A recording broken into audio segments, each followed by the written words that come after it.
And so I've actually been asked to redo this intro so that people online can see it. So welcome to Living Beyond Limits.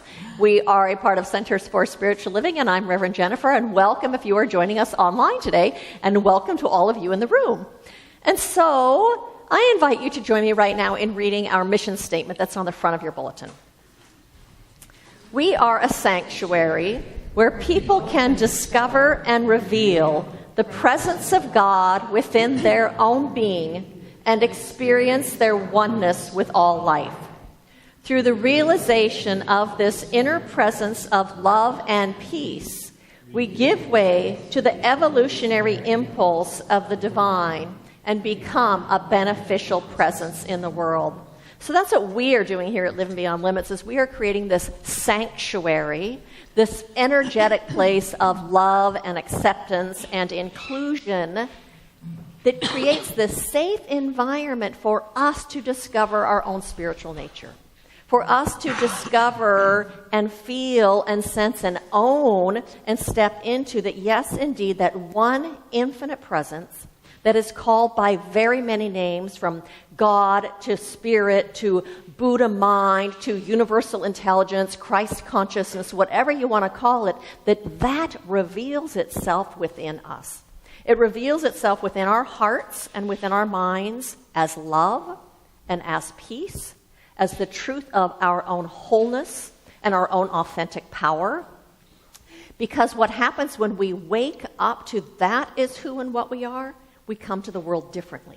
When we are out in the world and the world is not being peaceful or loving, we don't require that in order to be that in return. We can tap into that within us. Oh yes, love is right here, and I can still be loving even when the world is not being loving to me.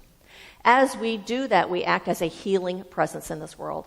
We act as a beneficial presence on this planet. We act as a beneficial presence to ourselves because our own life is more peaceful and we have a greater sense of well-being, and we affect the people that we are in conversation with, and because everything is connected to everything else, as we come to the planet like that, it actually affects the whole. And so I say thank you to every single one of you for answering the call of your spirit to be walking this path, saying yes to your own spirit and yes to the Spirit to be that beneficial presence.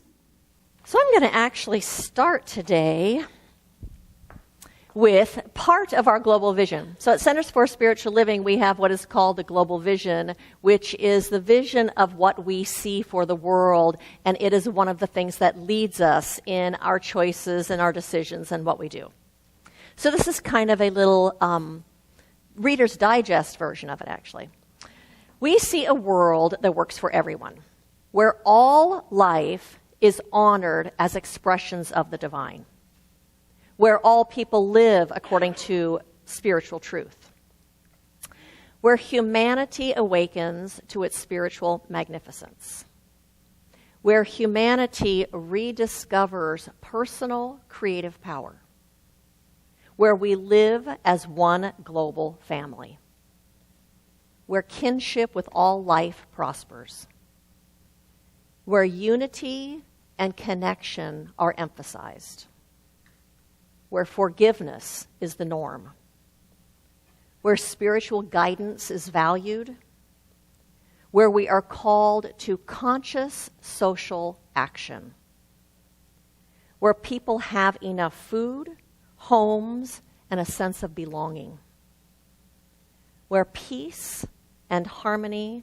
and justice for all, where resources are valued and cared for and shared, where communities are meaningfully involved in service to the world, where there is a renewed emphasis on beauty, nature, creativity, art, and aesthetics.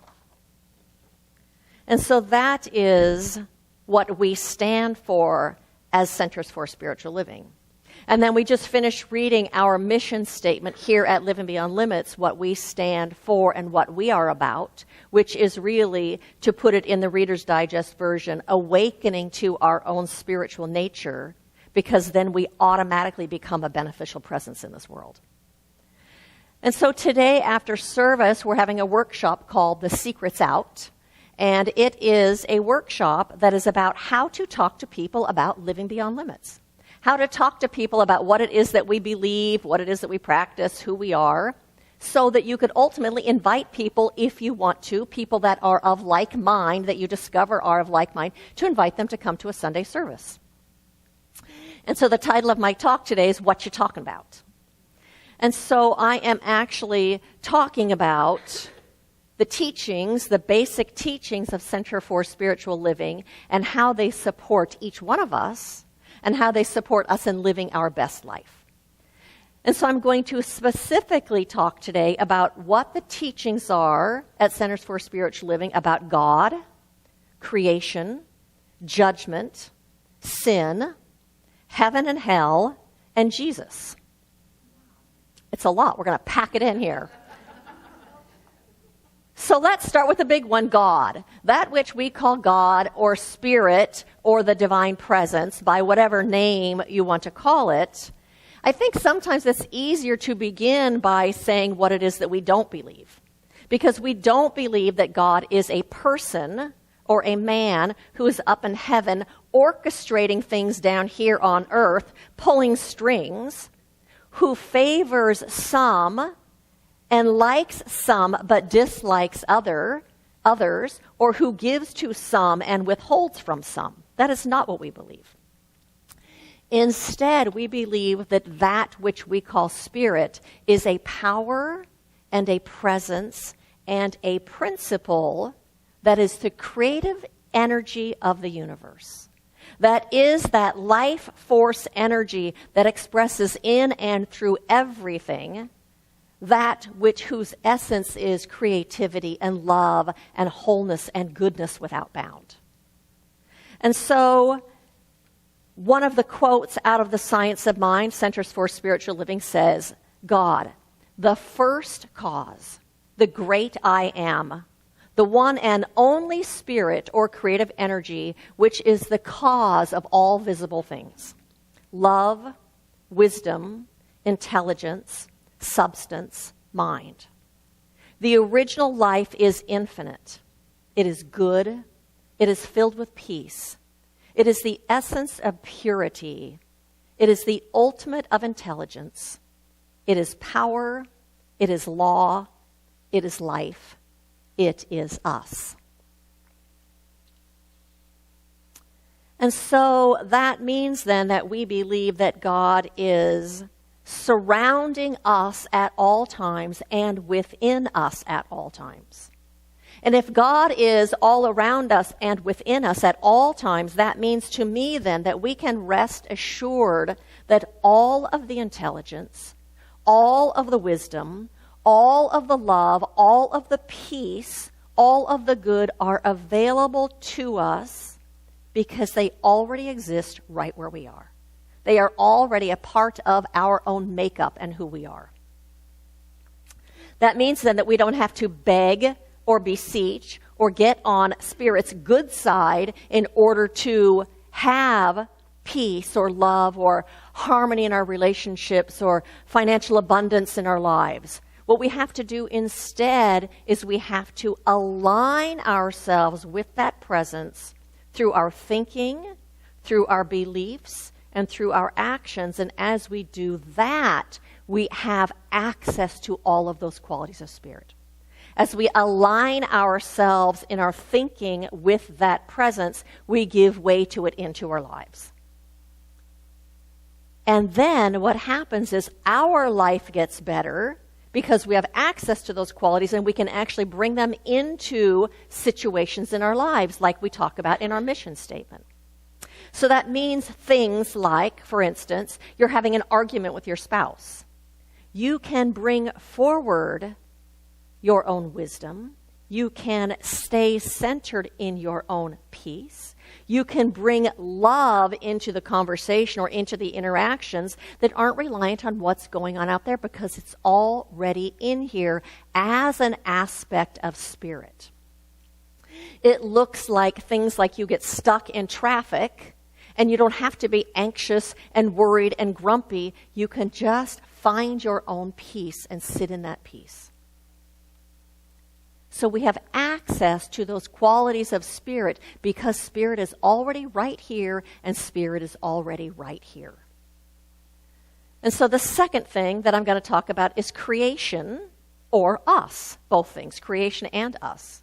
So we believe then that everything is an expression of the divine, that nothing is ever separate or apart from that one. Ernest Holmes says, creation, all emerge from the one whose being is ever present and whose life, robed in numberless forms, is manifest throughout all of creation. Creation is the coming forth of Spirit into manifestation. The one encompasses and flows through all. So that then means that all of those qualities of Spirit are within us. The wisdom of Spirit expresses within us as our inner guidance, as knowing what to do and when to do it and how to do it. This wholeness of Spirit expresses within us, and the order of the universe expresses within us as health in our bodies. That peace expresses within us regardless of what situation we're in. That love expresses within us, and therefore we can bring it into every single relationship as compassion, as kindness, as gentleness, as love. So the thing is, Spirit expresses in the abstract, but we experience it in the concrete, and we express it in the concrete. So Spirit expresses as love. We experience that as love between the people that we care for, and as love for the people that we care for, or even for the stranger on the street. But Spirit is the abstract expression, and then we experience it in a concrete way. What that means then, though, is that we are never stuck, that we always have the power to choose. It puts us in a place of power. I can remember the first time that I really had that experience. I don't remember if I was in practitioner training or if I was just in a class, but I remember getting on the freeway to go to an appointment that I had, and it was stop and go traffic, just stopped. And I start panicking, I'm going to be late for this meeting, and oh my gosh, and what's going to happen, all this kind of stuff, that you do in your head. And I realized I can do that, or really, I was practicing meditation every single day. I can tap into that peace inside of me and trust and know that everything is in order, in divine order, and just rest in this peace. And it was the first time in my life I was ever able to choose like that instead of being in reaction to what was going on. But that's what happens when we come to know that that is within us. It puts us in a place of choice because we can tap into that then. The third one is judgment. The quote says, "No one judges us but ourselves. No one gives to us but ourselves, and no one robs us but ourselves. We need not fear God or the devil. There is no devil, and God is love." God doesn't judge us because God is love. Love doesn't judge. And so that means then when we make a mistake in our lives, we are still held in that love. When we mess up in our lives, we are still believed in, we are still upheld, we are still lifted up by that infinite source of life to be our best, to bring forward our best, to live our best lives. And we get to choose over and over and over again when things aren't going the way we want them to. We get to choose again. We're never, ever stuck.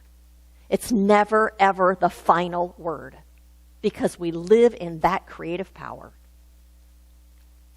And so the fourth one is sin. So you may know that the word sin is actually an archer's term, which means to miss the mark.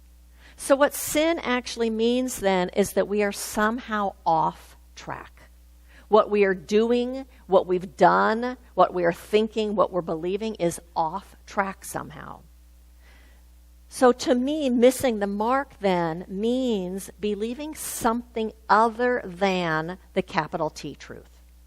It means believing things like we are limited, believing things like believing in lack, believing that we are separate from the boundless good of the universe, separate from spirit itself. And when we believe that we are separate like that we are on our own here out in the world, we do things like when a relationship ends, we tell ourselves, I'm never going to have another relationship. I'll never find another partner to be in relationship with. Or your job ends and you tell yourself things like, it's just hopeless. I'm not good at this. I'm never going to be good enough to be able to do this job. I don't have what it takes. There's not another job out there anyway. We're believing something other than the capital T truth, which is that we live in a universe of abundance, and it is Spirit's good pleasure to give us the kingdom of opulent good. When we are sinning, missing the mark, off track somehow, when someone says something hurtful to us, we return hate for hate. We're off track. We're missing the mark. And we're missing the mark because we're turning our back on that infinite presence. We're turning our back on the infinite potential of the universe. Turning our back on the omnipresence of good. So there's a story about Ernest Holmes, the founder of this philosophy, that it was during the Depression, and he was going to give a talk at a big theater, and he pulled up in front of that theater in a limousine, wearing a lovely suit, and a woman saw him at the curb, and when he got out of that limo, she said, "You should be ashamed of yourself, showing up in this limo wearing a suit like that." And he said to her, "Ma'am, I should be ashamed of myself if I didn't." It's about being anchored in the capital T truth, regardless of what's going on in the world. And when you're not, you're missing the mark. When you're not, you're off track. And so sin. The original meaning of sin was simply to miss the mark of spiritual perfection. In Science of Mind, we believe that there is no, quote, sin in the traditional sense of that word. In other words, we are punished by our sins, not for them. That means we experience the consequences of whatever choice we made, and when it was a bad choice, we suffer the repercussions. But we aren't judged afterwards. We are free to move forward with all the power and all the presence and all the love and all the life and all the creativity of Spirit, supporting us in moving forward when we make a mistake, when we miss the mark. And so then if there's no judgment and there's really no sin except a mistake, then what about heaven and hell? Both heaven and hell are states of consciousness.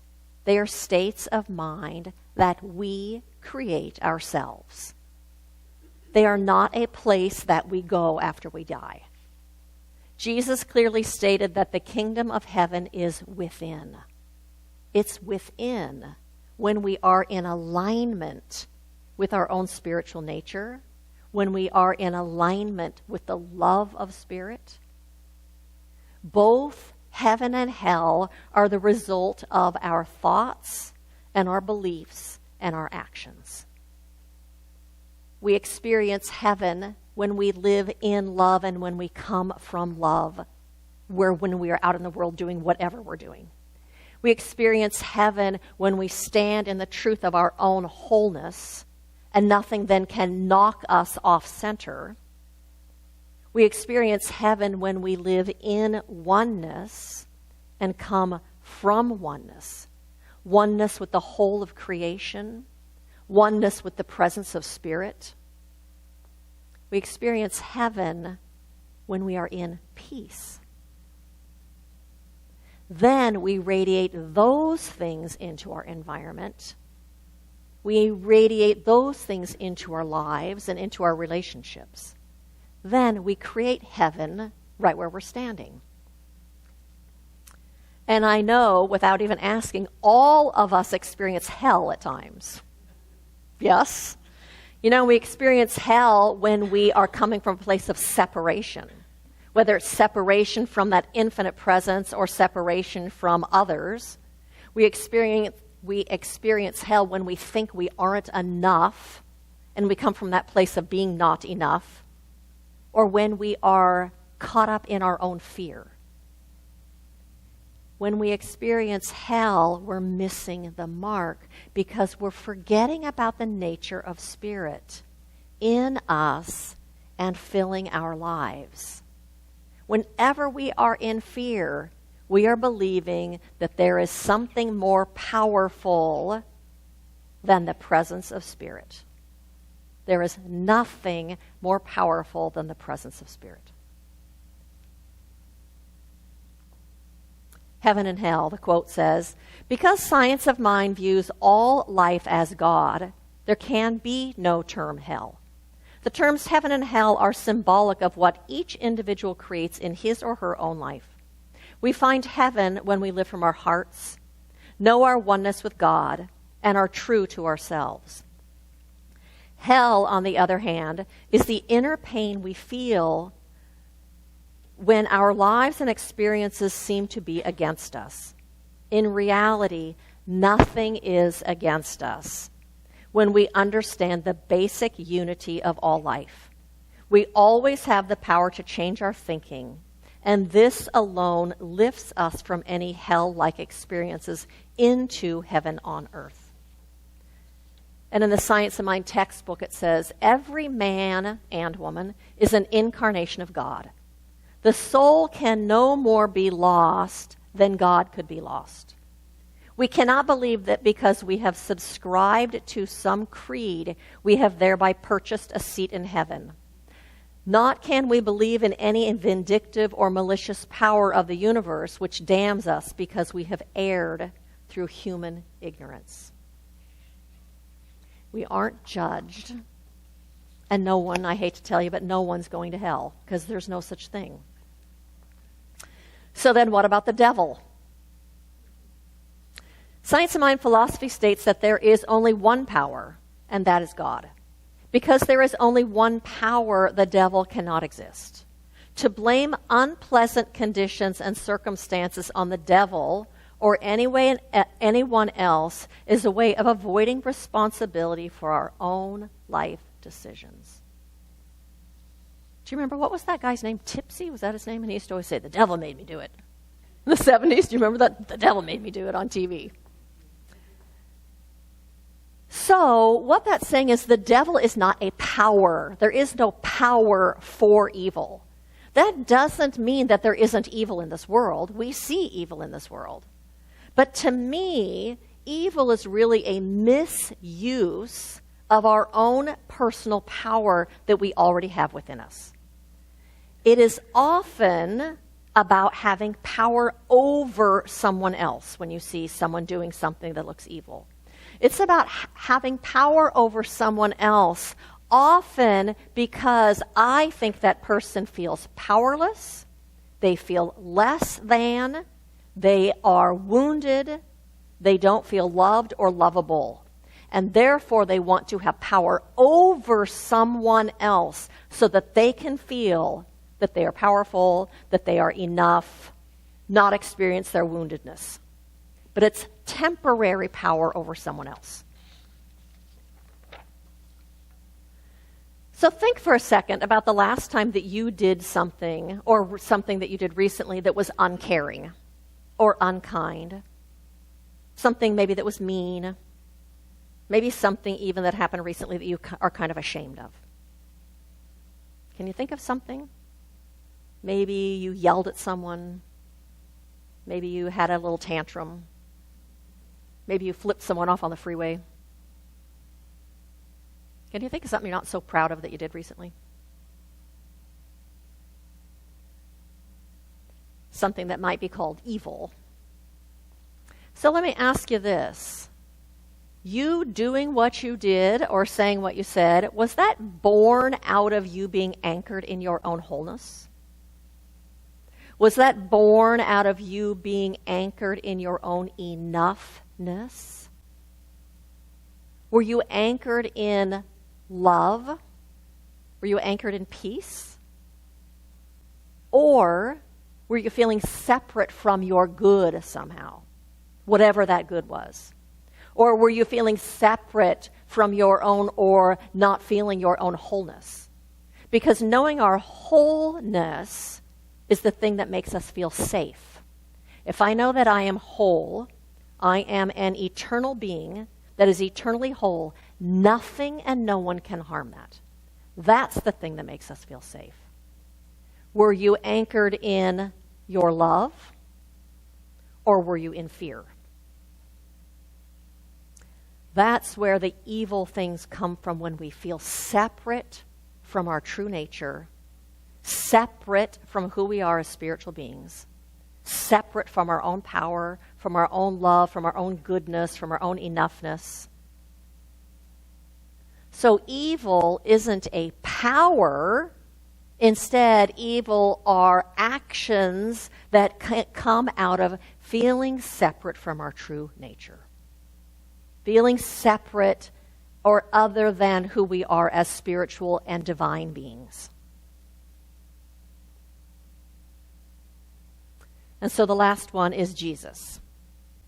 So at Centers for Spiritual Living, we teach that Jesus was not the great exception, but that Jesus was the great example. That Jesus was the master teacher, the way shower, was a person who fully embodied the divine and lived from that divine self and saw that divine self in everyone.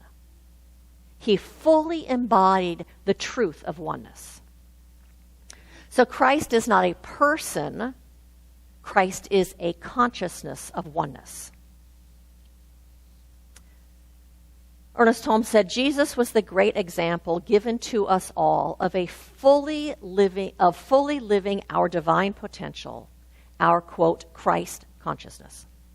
According to our founder, Dr. Ernest Holmes, science of mind does not deny the divinity of Jesus, but it does affirm the divinity of all people.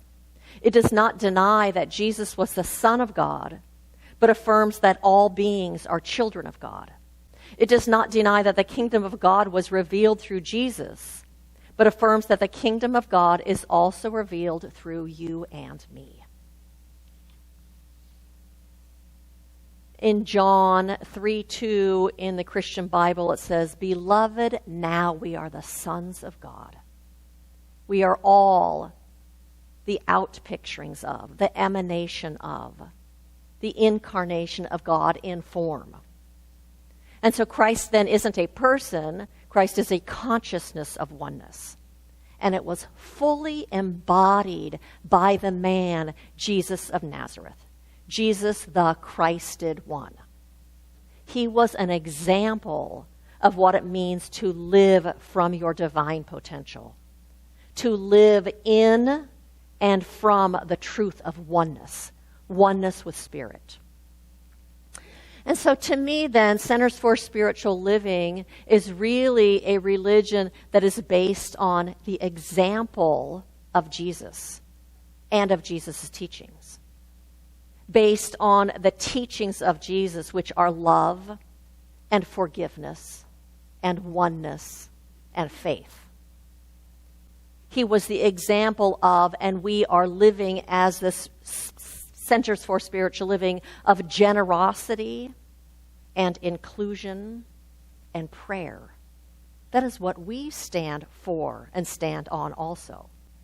And so I think that we are not then a religion about Jesus. We are the religion of Jesus. He was the way shower of how to live our lives. And so when someone asks you about your church and what it is that your church believes, I think you can tell them, one, is that we believe that God is everywhere present, in and through everything that exists. We believe that to sin simply means to miss the mark, to make a mistake, and we always get to start over again. That heaven and hell are states of being that we create through our own thinking, through our own beliefs and our own actions. And the devil is not a power for evil. Instead, people act in harmful ways to each other when they forget the truth of who they are, when they forget their own spiritual nature. And when someone asks you, what kind of church do you go to? You can tell them, I go to a church that believes in love and inclusion. I go to a church that honors all life. I go to a church that believes in and teaches equality and connection and inclusion and oneness. I go to a church that believes that we are each here to share our light and that we are each here to be a beneficial presence on this planet. And so that is what we are about. And I hope that you come to the workshop after service today. It's going to be at Chris Braunschweiger and Peggy Toole's house to talk about how this has given you the foundation of what it is that we believe, and then we're going to talk about how to talk about it. So blessings to every single one of you on your own unique and perfect spiritual path that your soul is walking in this lifetime. Blessings to you.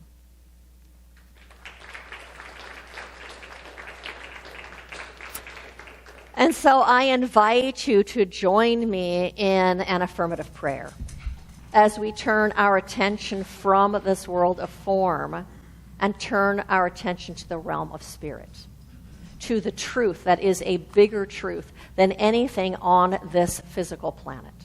And so I recognize as I turn to spirit, to that infinite one, that it is truly the only presence, the only power, the only one that is here. And it is that one in all of its love, from all of its love, in all of its creativity and intelligence and wisdom, all of its goodness, that it is pouring forth right here today as this entire world. As each and every single person, each and every animal and plant and tree and flower and cloud and river, every business, every invention, the discovery of that invention, all of this is that absolute and infinite presence unfolding itself in us, through us, around us, as us. And so I know then that whatever it is that we are needing in our lives, that presence of spirit has already supplied. That the kingdom of heaven is at hand. And so that means that we can just lean into the peace. We can just lean into the love. We can just open ourselves to that creative intelligence, and in comes flowing the ideas and the solutions and the way forward. That we can open ourselves to the peace that resides within our hearts and allow that to grow bigger and bigger until it fills our bodies and it fills our homes and it moves out from us wherever we go into every interaction. I can recognize that the wholeness of spirit is expressing itself within each one of our bodies. The order of the universe, the order that holds the planets in their orbits, that intelligence and that order right now is orchestrating every single thing in each one of our bodies. And that expresses as health. I speak this word not just about us, but about every person on this planet, knowing that the fullness of the divine presence is right where they are also, unfolding itself in their lives as the fruition of whatever their hearts have been desiring. For it is a limitless power of good, and good is unfolding itself everywhere. I speak this word about every single politician, policymaker, decision maker, world leader, military leader, knowing that that same love, that same goodness that same intelligence and wisdom is revealing itself right now within their hearts and their minds as the highest decision that serves the best for all of humanity. For Spirit supports all of humanity. And so right now their choices and actions are being guided from on high so that we might live in this kingdom manifest here on earth, the kingdom of heaven. For that is the highest intention. And so today we lean into that intention and open ourselves to that inflow in whatever way it shows up in our lives.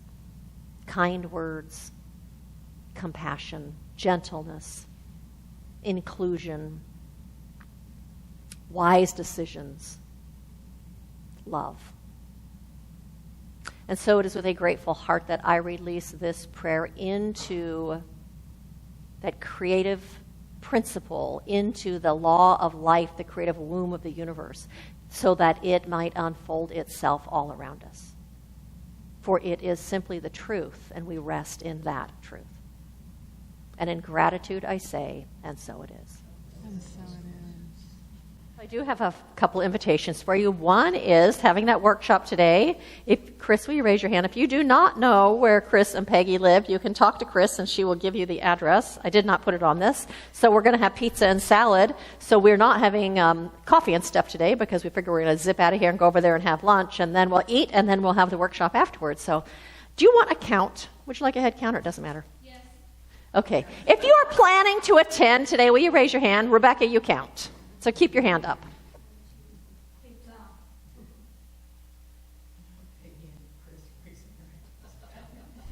Okay? And you and Matt. Okay, very good. Okay, so we have an upcoming class that is going to start. It's going to be Thursday evenings for 6 weeks. It begins May 9th. It is a class called Infinite You as the Universe. I invite you to take that. There's a sign-up sheet in the back. It is about creating an expanded and empowered life by looking at your beliefs and discovering a deeper truth of your being, learning how the principle of oneness and the reciprocal nature of the universe have a direct impact on your life. So we're going to be using the book, This Thing Called You, which is a phenomenal book. It'll be little reading and lots of experiential, so the sign-up sheet is on the back for that. This coming Friday, Jerry and Rebecca are hosting a fundraiser that's going to be alcohol paint and pizza party that's going to be at Straw Hat Pizza. You're going to learn the basics of alcohol ink painting and have fun while you're doing it. There are sheets on the back table. I brought one up here so I could show you. No, I don't see it. Oh, right here. They look like this. If you're planning to go, grab one of these because on the back of it is the coupon that they're going to need that night because they're going to donate 25% of whatever we order for pizza. So grab one of these if you're planning to go. Is there a sign-up sheet? I didn't see a sign-up sheet back there today. There's some things back there. Is there a sign-up sheet so you know who's coming? Okay. I didn't sign up yet, and I'm coming. I couldn't find the sign-up sheet. And we need to count today because we have to order the kits. Right, so sign up today. If you haven't already signed up, you need to sign up today. Today's the cutoff date because they're ordering the painting kits. Letting you know there's also a sign-up sheet in the back. We are going to provide the women who are staying at Long Beach Women's Shelter for Mother's Day toiletry items. So there are lists and sign-up sheets back there if you would like to participate in that. And those items need to be returned here May 10th. Is that what you said to me? May 5th. So they need to be back here Monday, May 5th. So take a look at that if you'd like to give some love to the mothers who are staying at a shelter for Mother's Day. If you are interested also, Pat and Mike have an ongoing outreach to the unhoused in Long Beach. If you would like to play with them doing that, talk to Pat and Mike. You want to raise your hand? And there is also a sheet on the back that has information on that. And we invite you to check us out on social media, to share the talks that come out on Facebook, to share the Facebook posts, to share the Instagram posts, to check in on Meetup and say that you're coming. That lets people know that there's not only going to be 4 people here. Sometimes people don't want to come when they think it's only 4 people. So check in and say you're coming, and that's it for those announcements. And so I invite you to repeat after me. Good fills my life now. Good fills my life now. I recognize it. I recognize I savor it. I savor it. I own it. I own it. I live it. I live it. And so it is. And so it is.